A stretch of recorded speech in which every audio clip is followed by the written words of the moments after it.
여러분 안녕하십니까? 여러분들의 엔돌핀 개성 안학입니다. 이번 시간에는 제가 저의 성장 과정을 바탕으로 이야기를 시리즈로 한번 준비를 해보려고 첫 스타트를 떼는 날인데요.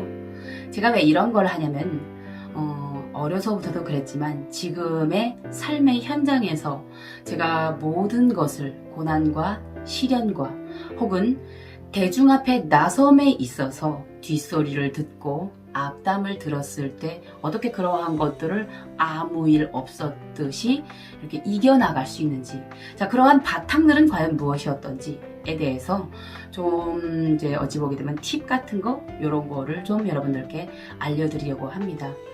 왜냐면 주변에 여자라기보다 또 이제 북한 사람이라는 이유로 혹은 이제 혼자서 아기를 키운다는 이유로 아무튼 좀 뭐 약자의 그런 이제 대열에 섰다는 그 이유만으로도 이제 항시적으로 이제 공격을 받는다거나 아니면 이제 그런 고통을 받을 수 있고 남들의 이제 비난과 이런 악플을 이제 받을 수 있는 일들이 있잖아요, 우리가.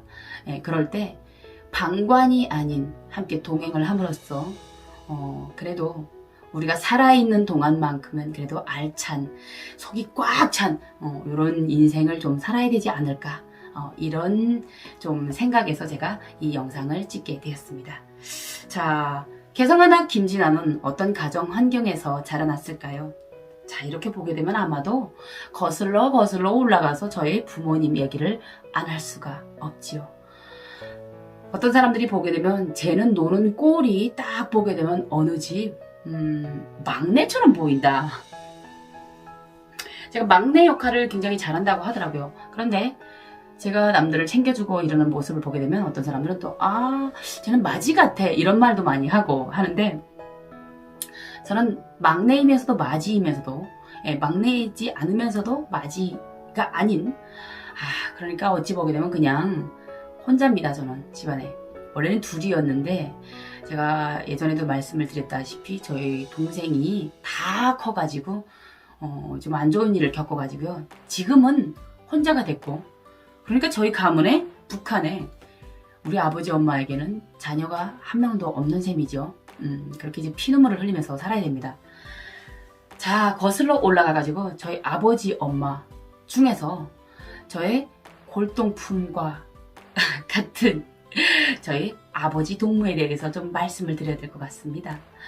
저희 아버지는요, 제가 말씀을 드렸다시피 이자 석자의 이제 마지막에 좀 다른 이름입니다. 그래서 이자 석자 요 아바이 동무에 대해서 소개를 하자면요, 북한의 특수부대에서 13년간 근무를 하신 아주 기똥차게 당에 충실한 그런 아바이 동무입니다.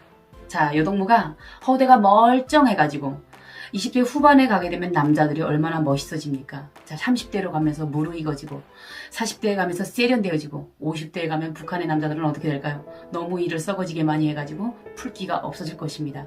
아마 제가 지금 그려보고 있는 저희 아버지의 모습, 귀민머리가 어느덧 휘어가지고 내 딸의 행방을 애타게 기다리고 있을지도 모르고 아마도 소식을 들었을지도 모르고 그랬을 수도 있는데, 우리 아버지는 남자처럼 생긴 그야말로 림꺽정 스타일이었습니다. 네, 그런 아버지를 저희 외할아버지가 먼 발치에서 보고 동무, 거기서 여자친구 있냐 이렇게 물어봤더니 없다고 하셨대요. 단박에 우리 할아버지는 묻지도 따지지도 않고 그냥 합격을 한 거예요. 자, 우리 아버지 엄마도 되게 웃긴 게 뭐냐면 먼저 저를 만들어 놓으신 거예요. 으쌰 해가지고 어떻게 하다 보니까 아주 제가 가족이라는 그런 명분을 채 이제 법정에서도 이제 가정적으로도 사회적으로도 만들지 않고 먼저 이제 오바를 한 겁니다.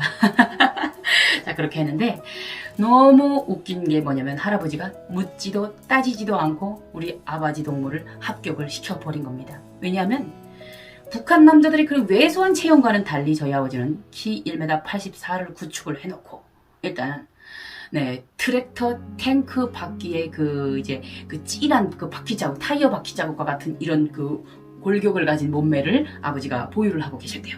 지금 제가 나오기 전까지만 해도 저희 아버지는 그런 몸매의 소유자였고, 그래서 제가 가끔 가다가 그 우리 세계 랭킹 쇼 이런 거 보게 되면 우리 타이어 자막을 막 이렇게 끄는 이런 근육맨들을 보게 됩니다. 저분들도 여자친구가 있겠지. 막 2m짜리 막 장신구에다가 몸이 아주 막 끔찍하지 않습니까? 여자친구는 과연 어떤 사람들일까? 이런 궁금증이. 근데 우리 아버지 같이 그렇게 막 울룩불룩한 그런 사나이에게 저희 엄마는 체형이 아주 왜소합니다. 신장이 153밖에 안 되는 그런 우리 엄마가 아주 은방울 한 떨기 꽃 같습니다. 저희 엄마는 저처럼 좀 막 생기지도 않았어요. 그래도 좀 외모가 아리따운 한 떨기 은방울 꽃에 비하면 가장 적합할 것 같습니다. 어머니는 하얀 피부결을 지니시고 그렇게 아리따웠는데 경제전문대를 졸업하시고 경제관념과 개념이 아주 뚜렷한 분이셨는데 아버지의 그 말에 복종을 아주 잘했습니다. 결과는 비참하게 저희 아바지 동무와 같은 요런 남자와 결혼을 해버리게 됩니다. 자, 저희 아버지는 어떤 사람이었냐면 첫 번째로 그 특수부대 제가 말씀을 드렸죠. 자, 두 번째로는 술을 얼마나 좋아하시는지요. 술에 그냥 아주 뭐가 되냐면요. 떡이 사람은 될 수 없어도 사람이 떡은 되잖아요. 그런 스타일입니다. 그냥 아주 마시면 그냥 아주 들어뽕 내는 술을 빵깡채로 없애버리는 아주 알코올 대환영의 그런 중독자 직전에 그런 사람인데요.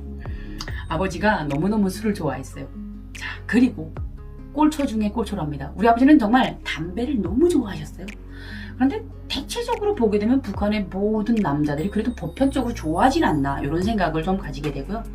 우리 아버지는 그런 사람이었는데 엄마는 아버지를 처음 보는 순간에 굉장히 혹했다고 합니다. 자, 왜 혹하냐면요. 자, 북한에서는요, 첫 번째 기준, 당연히 비주얼이죠. 예, 우리 엄마가 키가 그렇게 작다 보니까 키 큰 남자를 그렇게 선호하셨대요. 그런데 그것을 두고두고 20몇 년간 제가 집에 있는 동안을 매일매일 후회를 하시더라고요. 자, 그러면서 저에게 매일 이런 말씀을 하셨습니다. 너는 이 다음에 커서 저렇게 꺽다리 다닌 시집을 가지 마라.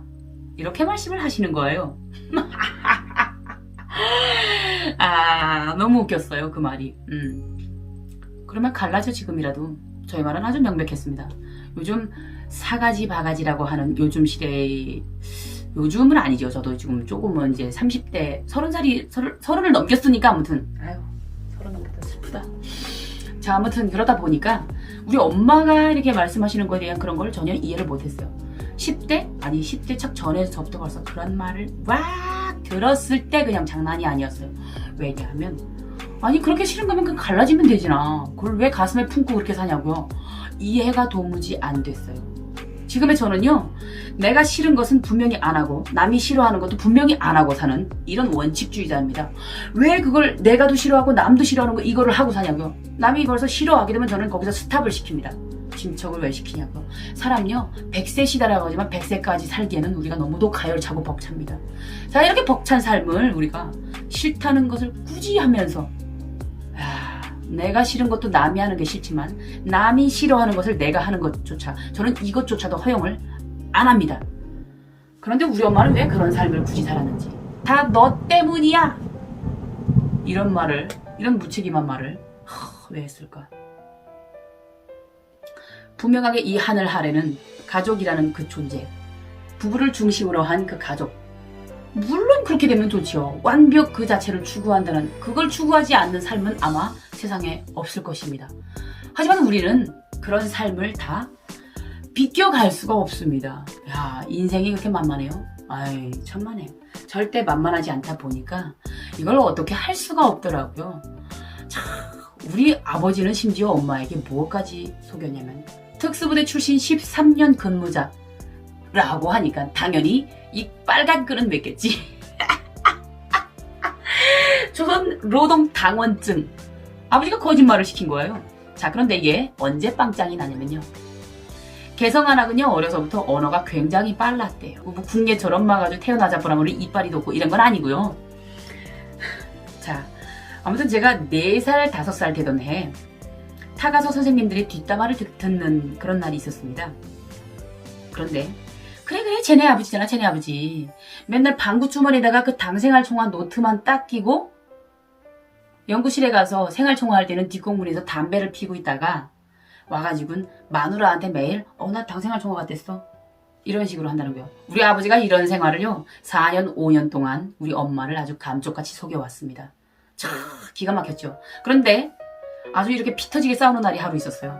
왜냐면 제가 이런 말을 듣고선 그래 쟤네 아버지 요 갓나 새끼들도 어떻게 이렇게 입이 그렇게 빠른지 말이에요. 가서 자기 마누라한테 야 쟤들 이제 개성한학내 아바이 동무가 이렇게 거짓말을 해가지고 저 결혼을 했더만 보니까 저 집이 그래도 우리 할아버지 외갓집 편은요 좀 부라는 그런 이제 딱지를 딱 띄고선 좀 그래도 그런 계열에 있었어요. 그래서 누구네 하게 되면 그래도 이름이 확 그 개풍군에서 모르는 집이 거의 없을 정도로 이렇게 좀 그랬습니다.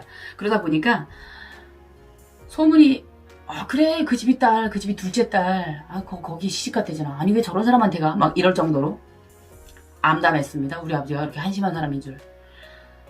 내 마음속에 그렇게 멋있고 그래도 나름 보게 되면 좀 두억신이 같이 무섭기는 하지만 고릴라 같이 몸집은 좀 크지만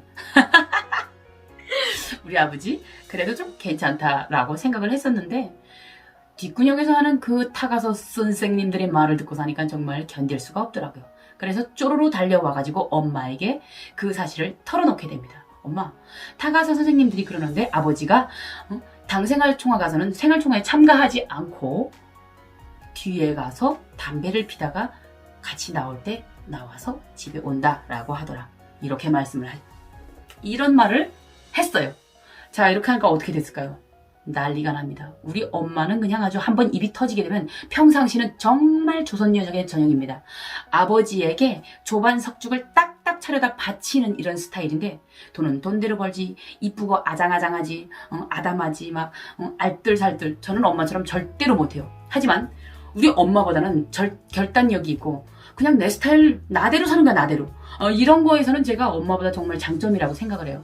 여러분 남이 정말 남들에게 피해가 주는 삶을 내가 살면 안 되지만 반대로 내가 피해를 입으면서까지 남에게 호의를 베푼다? 이건 좀 위선이라고 저는 생각을 해요. 위선이라는 건요 남에게 다가갈 때 내가 가식적으로 대하는 이런 경향을 보고 위선이라고 하지만 나에게 너무 나를 하대를 하면서 남에게 그렇게 잘 보이려고 노력하는 거 이것 또한 저는 절대로 반대입니다. 항상 중립을 지키면서 남에게도 똑같이 호의를 베풀지만 나는 좀 더 사랑하는 이런 편에 서야 되지 않을까. 나를 사랑한다고 해가지고 남을 사랑하지 않는다는 법은 없고 반대로 나를 사랑한다고 해가지고 이것이 결코 정말 개인주의 나만 아는 개인주의라고 볼 수 없는 사실 같습니다.